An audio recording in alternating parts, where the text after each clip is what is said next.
బోర్బెండ్ పెద్ద కాల్వ కబ్జా, అడ్డొచ్చిన దళిత రైతులపై అక్రమ కేసులు. మెదక్ కలెక్టర్ కు ఫిర్యాదు చేసిన ఆయకట్టు రైతులు. మెదక్ జిల్లా కౌడిపల్లి మండల కేంద్రంలోని కోట్లాది రూపాయలతో నిర్మించిన పెద్ద చెరువు పెద్ద కాలువను కూల్చేసి కబ్జా చేసిన రియల్ మాఫియాలు. తాతల కాలం నుండి ఉన్న కాలువను ఆక్రమించి ఫినిషింగ్ ఏర్పాటు చేశారు. ఇరిగేషన్, రెవెన్యూ, పోలీస్ అధికారులు కబ్జాదారులకు తొత్తులుగా మారినట్లు రైతులు ఆరోపిస్తున్నారు.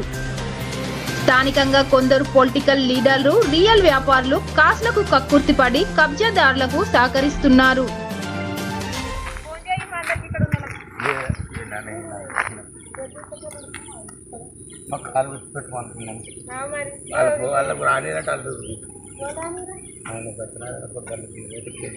చెరువు కాలువ ఇది ఇట్లా పోయేటి దినాలకు పోతాయంటే ఆయన మమ్మల్ని కేసు పెట్టిండు.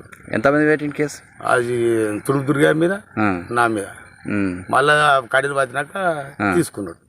మళ్ళీ కడీలు మీతో కడీలు పట్టించారు? మాతో ఇంకా కడీలు పట్టి. ఇంతకుముందు కాలువ ఉండేనా? ఇది కాలువ ఉండేది, సర్కారు కాలువ.